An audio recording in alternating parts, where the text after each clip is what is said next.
In this video, I want to talk about when I became an entrepreneur about 10-12 years ago and how my entire family almost disowned me and how I overcame that and built confidence in myself with my own mission. So 10 years ago, I started my very first business, which was a window cleaning company.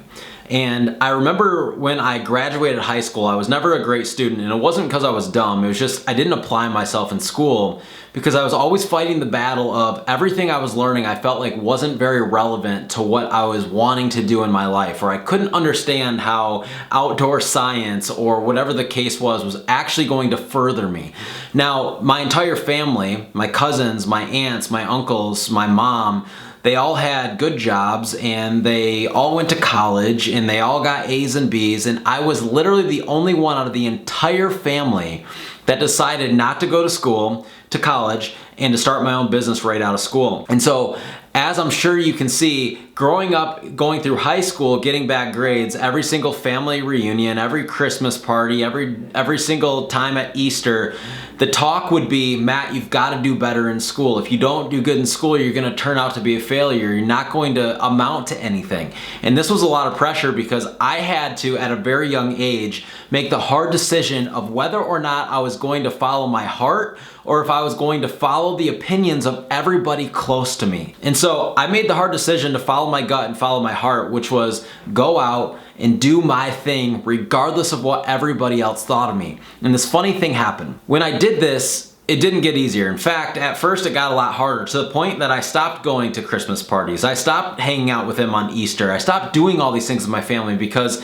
it was so negative and there was so much negativity coming towards me that it was hard to handle, and it would make me second guess my decision and it would make me feel like a failure. So the first thing I did was I started to surround myself with like-minded people that weren't my family. Now, this was a hard mind shift for me because when I was growing up, family was everything. And I love my family, don't get me wrong. But at the end of the day, I realized that I needed to surround myself with people that wanted me to win rather than people that wanted me to live the life that they wanted me to live.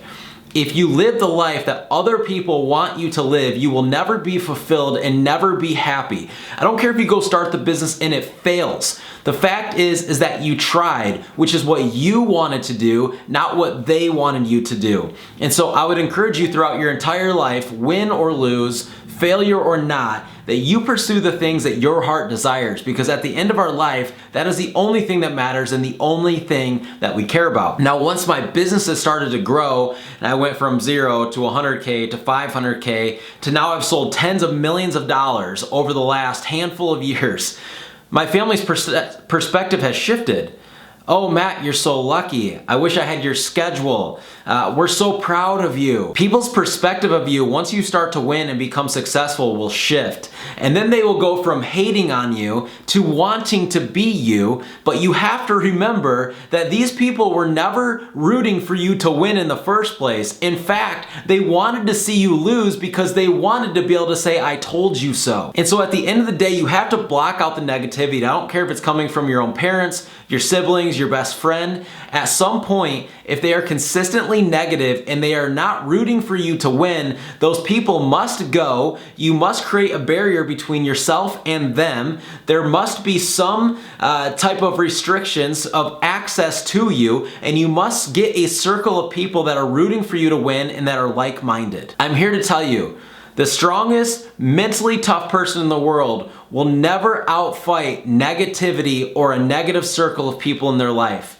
If they are the only person in their life that is rooting for them, and they are the only person in their life that is like-minded, then they will never win big. Why? Because we will always become like the people we surround ourselves with. If I would have only surrounded myself with my family, which was negative towards me, and they weren't rooting for me to win, I would have lost. But because I made the hard decision to separate myself and surround myself with people that are closest to me, that is why I won. And that is why I'm at where I'm at today. Not because I stayed with the people which was comfortable, but because I made the uncomfortable decision to actually separate and go find a new family who wanted to see me win.